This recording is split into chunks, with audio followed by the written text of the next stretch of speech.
Ladies and gentlemen, good day and welcome to Arvind Smartspaces Ltd Q1FY27 earnings conference call. As a reminder, all participants' lines will be in this listen-only mode, and there will be an opportunity for you to ask questions after the presentation concludes.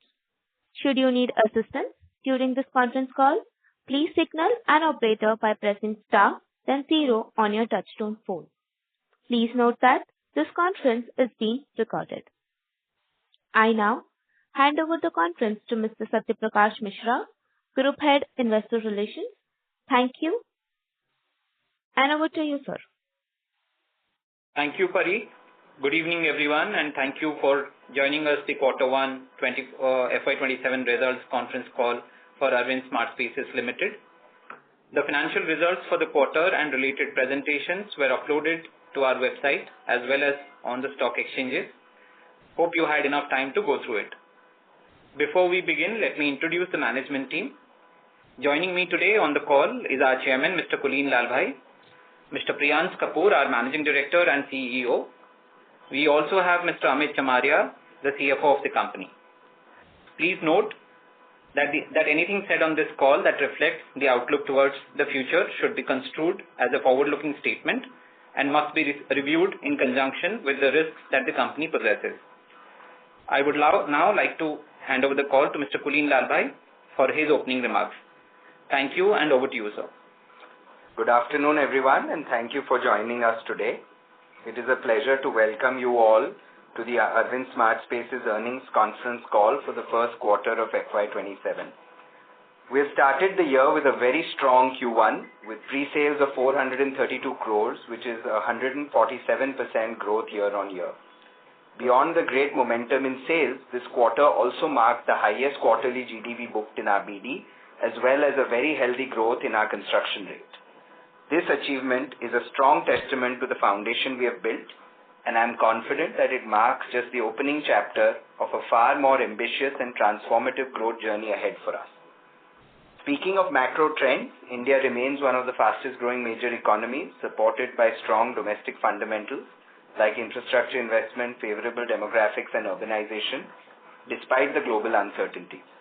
We remain positive on the residential real estate sector, driven by rising incomes, better connectivity and evolving customer aspirations, with a long-term growth opportunity ahead.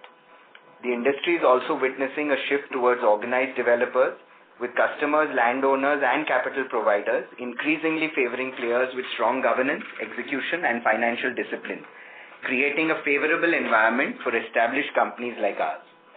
Our focus remains on building a sustainable, disciplined business with long-term growth rather than chasing short-term gains. We continue to strengthen our people capability, execution capability and governance structure to deliver consistent performance across cycles. Our growth strategy centered on key markets like Gujarat, Bengaluru and MMR, allowing us to build deeper expertise and maintain disciplined capital allocation. At the same time, our partnership-led model ensures capital efficiency, enabling us to scale whilst preserving balance sheet strength and financial flexibility. Another encouraging development during the quarter was the upgradation of our long-term credit rating by India Rating to AA- with a stable outlook. We see this as more than a financial milestone. It reflects the disciplined manner in which the business has been built over the years through prudent capital allocation, strong governance and consistent execution. It also enhances our financial flexibility as we continue to pursue future growth opportunities. We believe our focused market strategy, partnership-led business model, strong balance sheet and unwavering commitment to governance and execution position us well to continue creating long-term value for our stakeholders.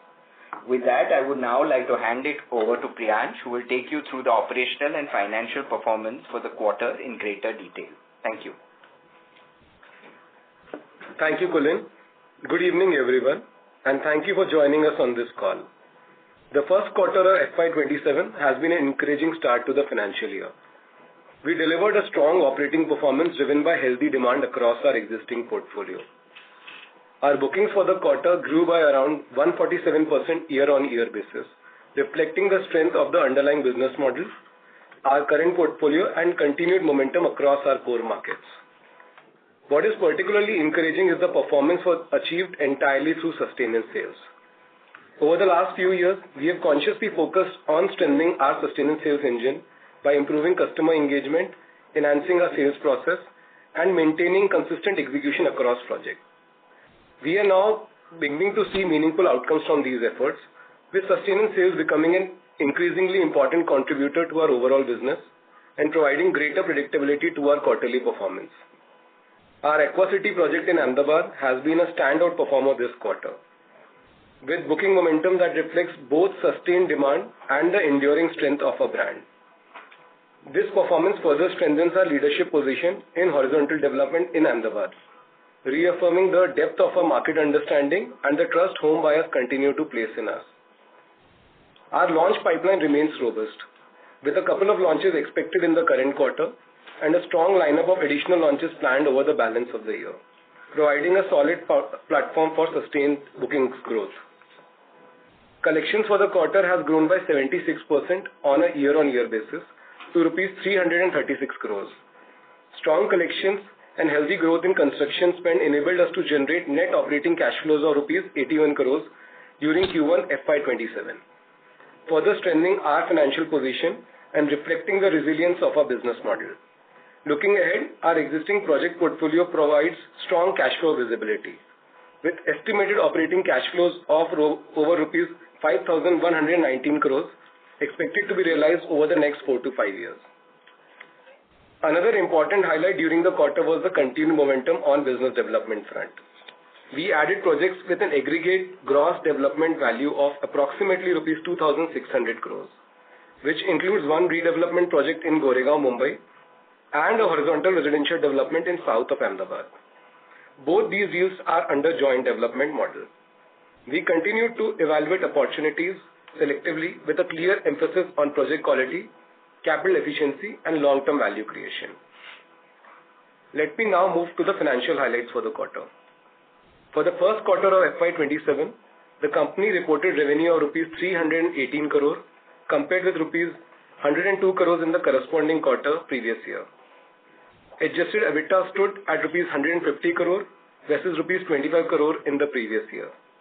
Profit after tax for the quarter has grown to rupees 97 crore as against rupees 12 crores in the corresponding quarter last year. The significant growth in the financial numbers is majorly driven by the BU received for phase 1 of Orchards project in Bengaluru. Even as operations continue to scale, our balance sheet continues to be healthy. Net debt to equity has remained at 0.29 times, leaving enough headroom to raise fresh debt while maintaining healthy debt equity ratio. Further, as on the end of the quarter, the unrecognized revenue balance was rupees 3,825 crores. Looking ahead, we remain optimistic about the demand environment across our core markets. Our launch pipeline, strengthened business development portfolio, consistent operating cash flow, and healthy balance sheet provides us with confidence as we move through the year. We continue to hold our guidance for the full year FY27, so we expect to reach a bookings growth of 35 to 40% over previous year, business development of rupees 4 to 5,000 crores during this year, and EBITDA margins on new sales in the range of 22 to 25%. The building blocks to achieve this are firmly in place. With that, I will conclude my remarks and we can now begin the question and answer session.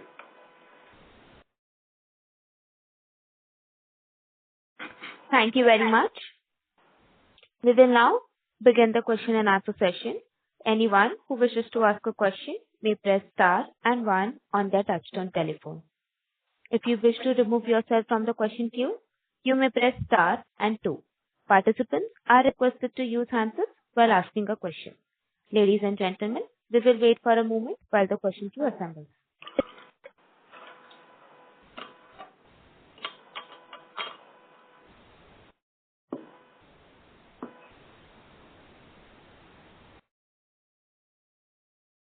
The first question is from the line of Amit Srivastava from 361 Capital. Please proceed with your question. Yeah, hi. Congratulations, sir, on a very good set of numbers, and thank you for the opportunity for the call. So my first question is in terms of the pre-sales of the booking numbers, which we have seen is very strong. And this is one of the projects where we have seen a very strong sales which has come from the Aquacity. So just wanted to understand the demand trend. What is the underlying demand for the overall market? Is this a project-specific demand which has driven this kind of a response, or is the underlying demand for our core markets like Gujarat or Bangalore is strong that across the project line we can expect the similar response going ahead? Right. Thanks, Amit, for the question. So, Amit, I think it's a combination of both. I think the market, to our understanding, remains definitely strong enough to be able to absorb the kind of inventory and the projects we are to the market currently. Second, Aquacity, of course, the quality of the development, it's a very large project that we are doing, and I think the concept itself has been very, very appealing to the customer. So I think it's been a combination of both. But I think from our portfolio perspective, when we are looking at the market, I think we are seeing the markets as being reasonably strong, stable, and responding quite well to most of the projects which we are bringing right now in terms of our offering. So underlying demand is still strong. That's what we can infer from that. Yes, I would say, Amit, the underlying demand is still quite strong. Okay. And second, in terms of the launches pipeline, if you look at how much the GDV we are going to launch during the next 3 quarters, and if you can give the project wise now based on the revised plan. So, Amit, we have guided for about 3,000 to 3,500 crores of booking value that we are intending to put in terms of the fresh supply in the market. This is going to be largely 6 launches that we're working on, and one of them is going to be from Ahmedabad. We expect 3 projects from Bengaluru to hit the market and 2 from Mumbai. So put together about 3 to 3,500 because some of the projects we might only bring some phases, not the full project inventory. So this is the guidance on the. So 3,500 crore we will launch, or the 3,500 crore is the opportunity of GDP basically. So 3 to 3,500 crore is what we intend to launch in these 6 projects in the market. Okay. Second, in terms of the project, if you look at, we have unrecognized revenue of around 3,800 crores. And in this quarter, we have seen a very good jump up in our margin. But just to understand on a normalized EBITDA margin, how to understand in a 3,800 crore of revenue which we have, and how we will going to book it over the next 1 or 2 years, what would be the trend in terms of if you can give any kind of ballpark numbers for that, in terms of profitability as well as in terms of number, in terms of the top line. So in terms of the margin profile, I think, of course, this quarter has been, I would say, quite a very strong one because of one of the projects that was booked in terms of the building use completion. But normally, I think our guidance is about 25% EBITDA margin on our portfolio. So I think over a period of time, we will expect to maintain that kind of average for both the unrecognized revenue and also the unsold inventory that we may have in our portfolio. In terms of booking, I think we haven't put out very clear year-wise guidance, but when we are talking about 5,100 crores of cash flows, which are probably sitting from unsold inventory plus the balance collectible, we are saying this 5,000 crore of cash flows will come over the next 4 to 5 years. I think the revenue recognition is still a little sporadic because it is very, very approval linked. So we haven't come to annual guidance so far on the revenue recognition part. Any divergence in terms of the margin profile if we are doing any horizontal and vertical project, if you can give that range? Largely, I think more than horizontal and I would say vertical, I think for us, the margin percentage range has varied, whether it's been an outright project or a JD project. When we give a range of 22 to 25, probably I think our JD projects are slightly on the lower end of this particular range, and our outright projects are on the higher end of the range. So together bringing us to this average between 22 to 25% on a portfolio level. In our case, I think while we have maintained this guidance, our current portfolios that have currently got recognized, as you can see, are slightly on the higher side. But considering the outright mix plus basically the plotted and the high-rise mix, I think we expect finally we will be between this range of 22 to 25%. Okay. Last question. Sir, in terms of the OCF generation, if you look at this quarter, we have done around 81 crores. So we are growing very fast in terms of our collection or our booking value. But our OCF generation, it seems like it's flattening over the last 2 years, if you look at. So can you give us some guidance how much we can do this year and what would be the percentage or numbers will be there for over the period of this year, full year? So last year we had done about 400 crores of OCF, and I think what we mentioned even in our previous call that this year we are targeting to be somewhere in the range of again 400 to 500 crores on the OCF front. So we are actually Q1 is in line with what we have been chasing for the full year. And if you see, I think while the OCF trend compared to last 2 quarters looks slightly slower, but we are quite happy about it because the larger incremental outflow is towards construction cost, which has been a conscious effort to ramp up from our end. And even OCF of 81 on a base of 336 crores of collection is exactly in line with the kind of margin profile we are guiding for. So in a way, we are saying we are catching up well on construction, and it's generally one of the problems in the industry has been slower construction outflows. So we are quite happy that we are able to see these kind of outflows in our portfolio, and still the OCF profile is largely in line with the project margin profiles. Okay. Sure, sir. Thank you very much for the position. Thank you, Amit. Thank you. Ladies and gentlemen, anyone who wishes to ask a question may press star and 1 on their touchtone telephone. To ask a question, please press star and 1 now. The next question is from the line of Dhananjay from Centrum Broking. Please proceed with your question.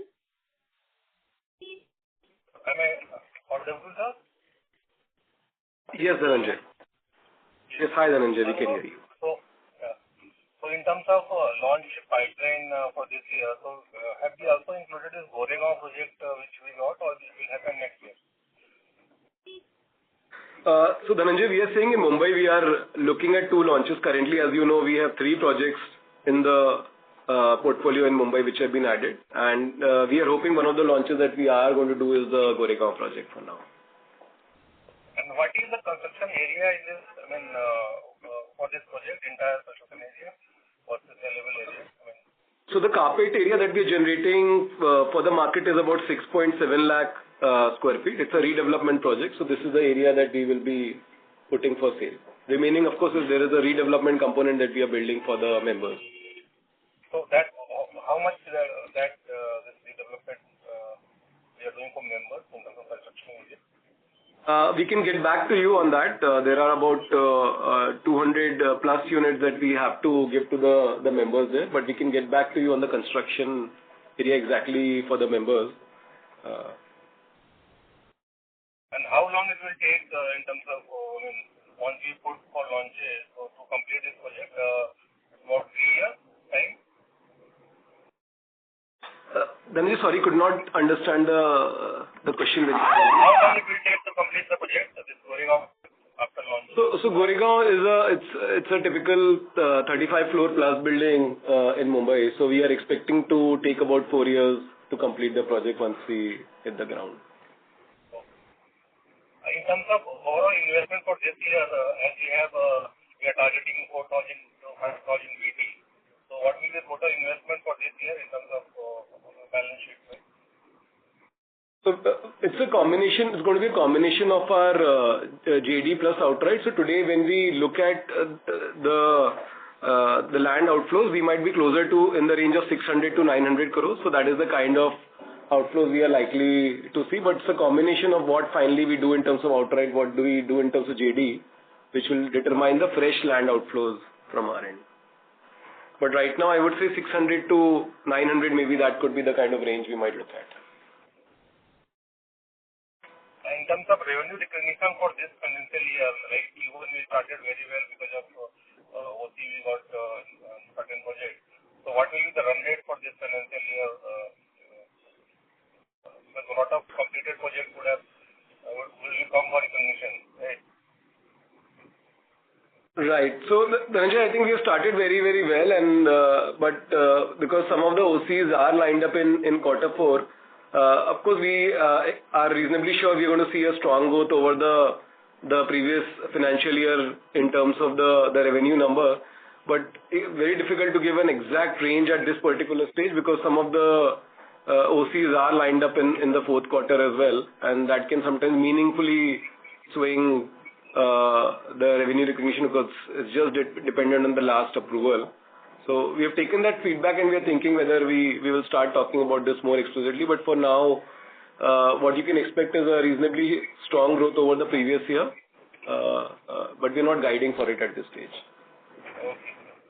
In terms of labor costs, have you seen any cost increase because of the shortage of labor outside of project?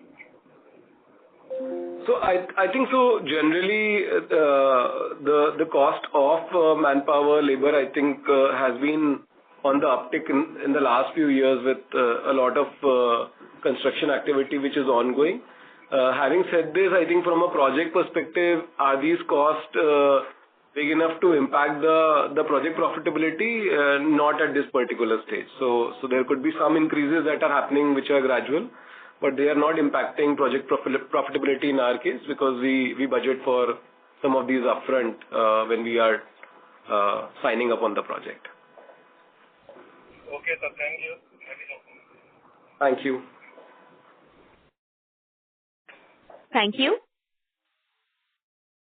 Before we take the next question, we would like to remind participants that you may press star and 1 to ask questions. The next question is from the line of Vishal from Axis Securities. Please proceed with your question. Hello, congratulations on a great quarter.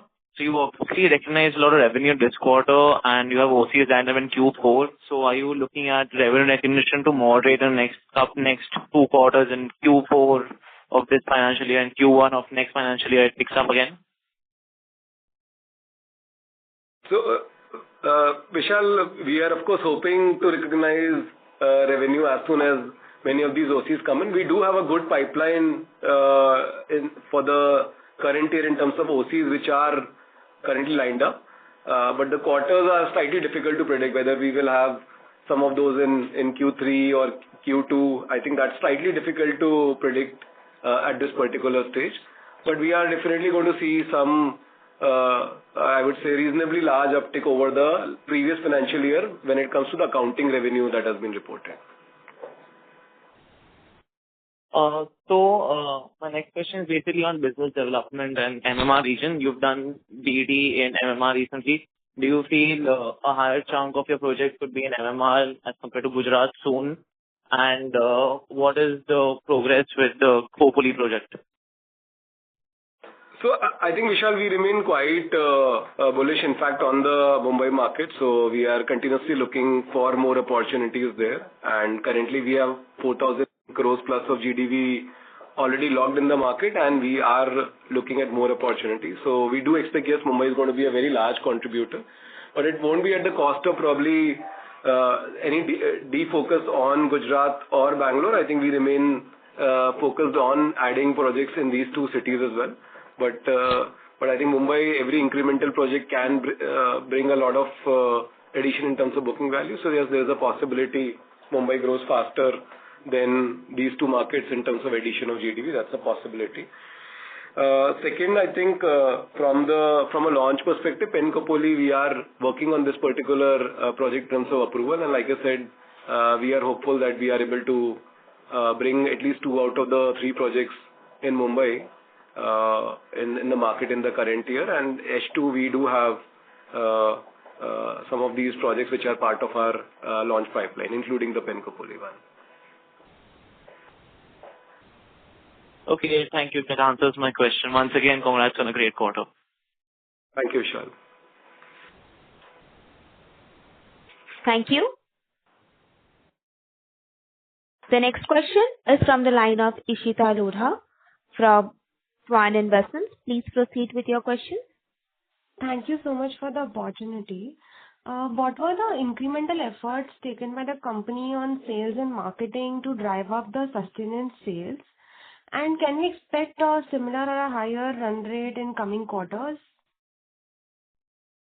So Ishita, I think from a sales perspective, we have been trying to strengthen our distribution capabilities and the way our processes and the teams work. So I think we have invested quite a bit in terms of, one, strengthening the team all across all the 3 cities where we are now present, and even ensuring that our distribution in terms of our channel partner reach, our marketing reach is further enhanced. So I think that has started to show in terms of the results and the numbers that we are seeing on the sustenance front.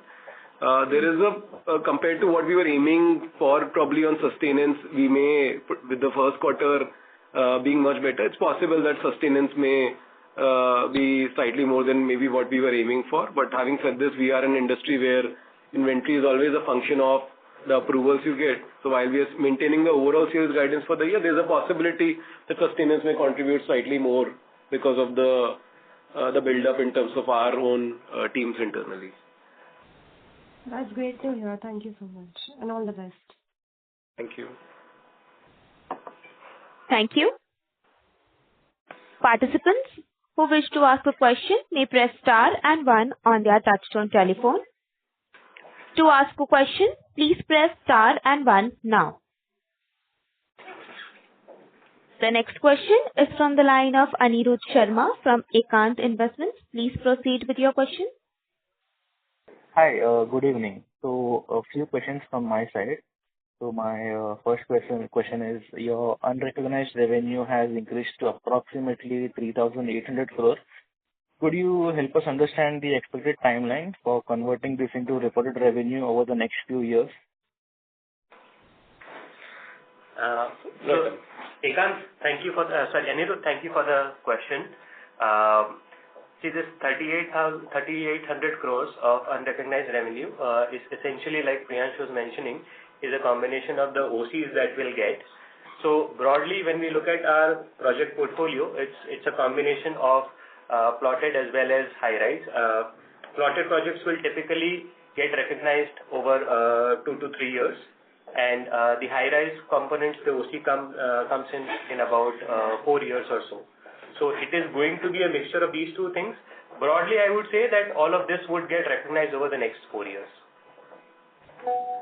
Okay, understood. So my next question is that the presentation highlights an estimated unrealized operated cash flow exceeding 5,100 crores from the existing portfolio. What are the key assumptions behind this estimate, and how should investors think about its realization over the project life cycle?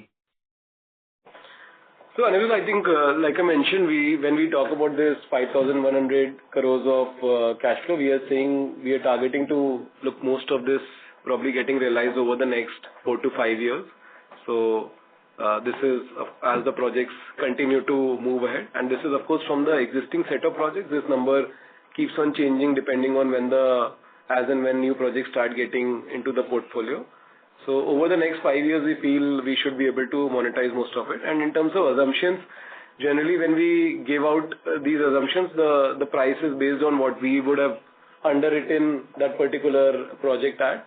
And even when it comes to our costing, we have a robust process where when we are underwriting a project, we look at what exactly is expected outflow. So we have taken those assumptions and basis that concluded and estimated this 5,100 crores of future cash flow. Okay. So your net debt to equity has increased to 0.29 times as the company continued to invest for growth. What would be the comfortable leverage range over the medium term, especially considering the strong project acquisition pipeline? So we've said also in the past, and we are maintaining our comfort at 1:1 debt equity. So till that level, we are quite comfortable. So we do expect a gradual increase in our debt level, which is a part of our conscious strategy to expand and increase the portfolio size. And we remain quite comfortable when we are looking at this particular debt level, because it's also, when we look at the debt, it's also a function of the kind of OCFs we generate. And equity base is a function of the revenue recognition point that we all were speaking about for quite some time. So when you look at the total collections in total OCF that we look at, this 1:1 is a very comfortable threshold in our view. Understood, sir. So one last question from my side. So you had a great start to this financial year. Could you share your expectations for the bookings, your collections, and the business development for the full year? And what are the key opportunities and risks that investors should monitor over the next 3 quarters? So in terms of our guidance for the bookings, we said we expect to grow by about 35 to 40% over previous year, which takes us to a range of 2,100 to 2,200 crores in terms of a number for the current year. When it comes to business development, 4 to 5,000 crore was the GDV target or the aim we were looking at. And we've already done close to about 2,600 crores. So we feel we are on track, maybe aiming for the higher band in terms of the GDV on the BD front.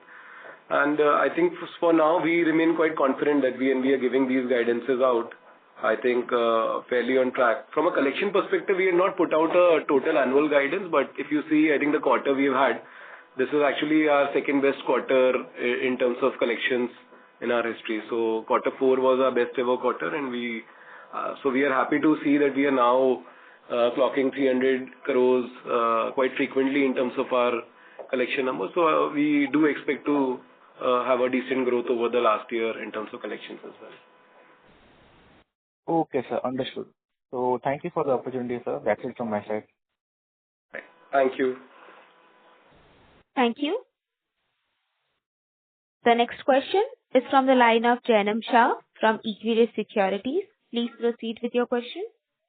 Yeah, hi sir. Thanks for the opportunity and congratulations on a great set of numbers. So my question is more from a futuristic perspective. Firstly, if we see a journey, eventually after getting demerged from the parent entity and now doing a good sustenances, we have came a long way. Earlier, what used to happen is that whenever we had any specific, launch, at that point in time, at that quarter, we'll be having a good sale for a quarter or so, and then sustenances eventually dried up. Now we are doing good sustenances eventually after, going into this market. And the question would be, let's say, after reaching this 2000 CR plus kind of a pre-sales, how we would be seeing our, let's say, next 5 to 10 years time. We are still not a very large player in any of the market, which is Mumbai, Bangalore and NCR. We are still a large player in Ahmedabad. How do we see our overall journey to be a, let's say, national player or something like that? And because real estate cycle has been good between, let's say, 22 to till date, even if it goes for next few years, how do we able to do it in a better way to, let's say, go towards maybe 5,000, 10,000, whatever maybe the number for the pre-sales, considering we already have a good overall project pipeline along with the BD that we are doing? Right. Very interesting question. And so when we look at firstly our 4 to 5 year plan, I think our guidance has been that we can continue to grow at about 25 to 30% CAGR. And I think we remain quite confident that we should be able to achieve this. Now, when you look at the split, I think what has interestingly happened on our portfolio now, and which is by our strategy and design, the inventory that we have sitting in our portfolio now, we have actually reasonable stock in all the 3 markets. And like I said, if you see Mumbai is sitting at 4,000 crore plus worth of stock. Bangalore is close to 3,000 crores worth of stock. So now we are truly moving beyond one market in the right possible way. So I think this 25-30% CAGR will also bring us to a very reasonable scale in the next 5 years. And while we are maintaining this particular trajectory, I think if we are able to do this particular phase of growth quite well, we believe, I think from there, I think truly becoming one of the large developers on a national level, I think gets incrementally easier once you have put your foothold in 3 markets which are fairly large. I think that opportunity, and I think now that particular vision is seeming, I think, within our plan, within our reach.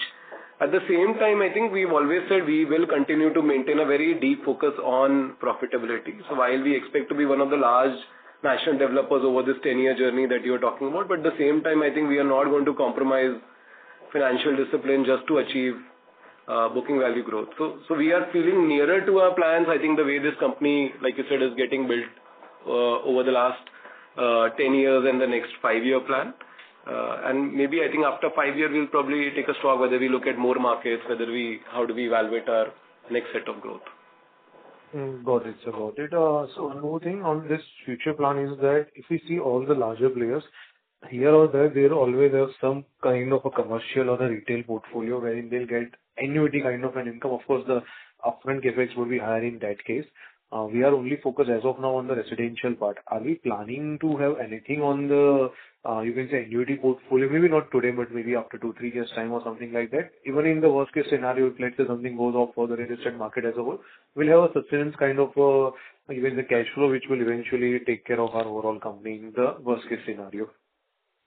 Right. I think, Janam, it's a very fair point, and something we are also thinking about, and we take your input and feedback on this. This is something which we are also thinking about. There's a possibility, I think, after a few years, we will want to look at this particular opportunity.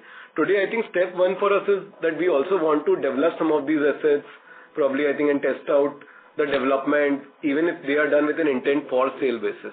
So we may actually look at probably understanding more assets from a for sale basis, and then maybe once we have delivered some of these, we know the nuances of delivering some of these assets, and then we can probably at a future date also look at what you probably mentioned, that we can hold it in our portfolio. It's few years away, but something that we are thinking about as we grow. I think that could also be an interesting use of capital once this cash flow that we're talking about, which is in a way going to realize over the balance sheet, starts coming in. We can think about this. Got it, sir. Got it. Yeah, that's it from my side. Thank you so much. Thank you, Janam. Thank you. The next question is from the line of Prisha from Shah Family Office. Please proceed with your question. Hello, sir. Good evening. So I have a couple of questions. So first being, the company now has sizable pipeline of projects planned, for the launch across Gujarat, Mumbai, Bangalore, etc. So which of these launches are expected over the next 2-3 years, and what level of pre-sale contribution we can expect coming from these recently launched projects? Hi, Prisha. So, Prisha, for this year, like I said, one project in Ahmedabad, we are definitely looking at launching one of the new projects that we had acquired, which is in Vastrapur in Ahmedabad. So that is what we'll bring to market. Bangalore, we expect 3 projects. One of them already, in fact, which has received approval is the new Sarjapur project that we had acquired. So that has already got approvals as well. So that is also going to be one of the launches. Other than 2 more projects in Bangalore that we are working on in terms of getting to the market. Mumbai, 2 more projects, so which will allow us, frankly, launches in all the 3 cities that we operate in. I think, again, when we talk about next year, we are building our BD pipeline for all the 3 markets, and we are hoping that we can continue and, in fact, augment this run rate of about 3 to 3,500 crores of booking value that we intend to bring in the current year. We are hoping next year, in fact, we will be able to bring more inventory with BD actually going quite well for us. Okay, understood, sir. And coming to the operating cash flow, which fairly remains strong during the quarter despite the continuous investment which we are doing in land and the approvals and everything. So keeping that in mind, how do you intend to balance the capital deployment towards the business development, while also maintaining the leverage, the healthy leverage which we are having currently, along with the cash generation? So, Prisha, if you see generally our quarterly run rate, so if you probably were analyzing our operating cash flow, we can do about 400 to 500 crores of cash flow which can come from our operating business itself. So that is the first part which will go towards new BD and new land acquisition. Second, like we said, I think on the balance sheet, we have enough room to be able to add quite some debt. We are at 0.29, and we have said we are comfortable 1:1. So that also gives us a fairly large chunk of money which we can borrow. And when I'm giving our BD guidance, I'm saying we're looking at about 600 to 1,000 crore from a cash deployment within the current year. So I think with 400, if it's coming from operating side, and with deadlines being comfortably available, I think we have enough room to be able to meet this guidance of the business development, land deployment that we're talking about. Understood, sir. Very well answered. And coming to just one more last question, if I may. So the adjusted EBITDA margin, which improved meaningfully at around 48 to 49% this particular quarter. So how should we as an investor view this? Like, should we consider it as a sustainable margin profile, or, were there any project mix or revenue recognition factors that could have benefited this quarter? So basically two viewpoints. Yeah. So I think, of course, we are quite delighted that some of our projects in our portfolio are reporting this kind of margin. But when we are advising you, we will always say, I think, look at the aggregate and the average portfolio margin. Average portfolio margin that we look at is about 25%. Fortunately, in our case, many of our projects have overperformed on that particular on that margin. And one of the projects which got into revenue recognition in this quarter was Orchards, where we are way above our guidance. So we will advise that treat it maybe as one project which has done exceedingly well. But at the same time, probably factor in a 25% EBITDA at this particular stage as a company average. Okay, sir. Thank you so much. Those were all my questions, and all the best for upcoming quarters. Thank you so much. Thank you. The next question is from the line of Arvind Singh from Maitri Investments. Please proceed with your question. Hello, am I audible, sir? Yes, Arvind. Hi. Hi, sir. So congratulations on great set of numbers. So just wanted to ask a question on the industry side. So how much price appreciation do you see in the upcoming next 2 to 3 years on the overall real estate industry? Because I think there are a lot of price appreciation happened in the last 3-4 years. So just wanted to know your broad view on the pricing.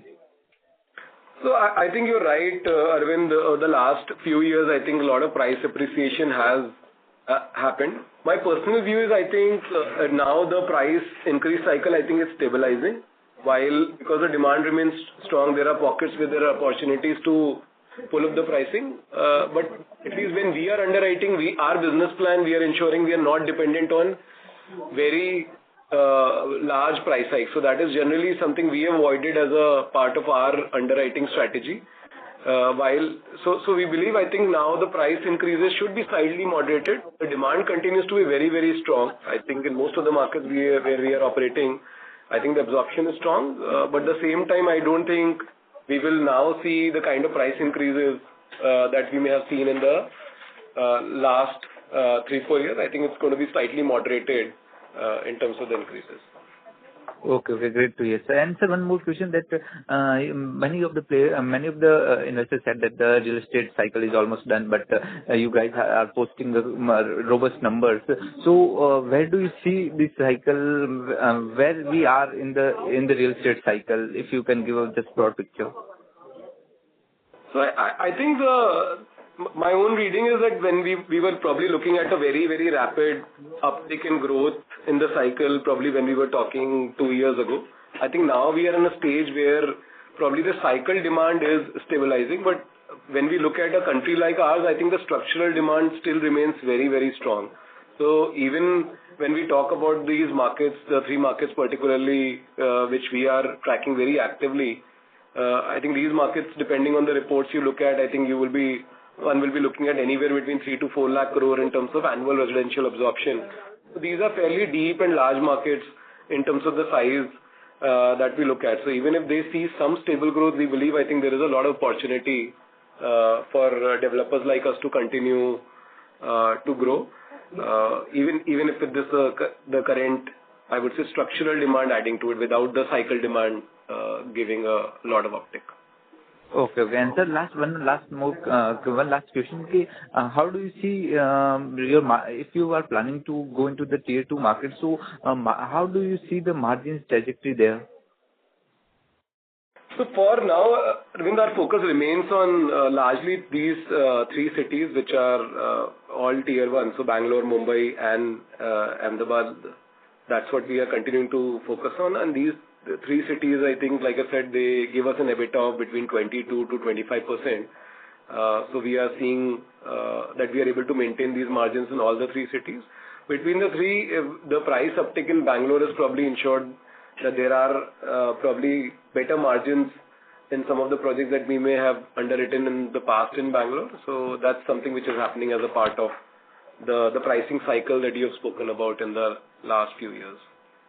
Okay, great to hear, sir, and all the best for the upcoming results. Thank you. Thank you. Thank you. Ladies and gentlemen, that was the last question from the participants. I now hand over the conference to Mr. Priyansh Kapoor for closing comments. Over to you, sir. Thank you everyone for participating in today's earnings call and for your continued interest in Arvind Smartspaces. I hope we have been able to address most of your questions today. However, if there is anything we may have missed or if you require any further information, please feel free to reach out to our investor relations team who will be happy to assist you. Thank you once again for your time and continued support. We look forward to interacting with you all once again in the next quarter. Thank you.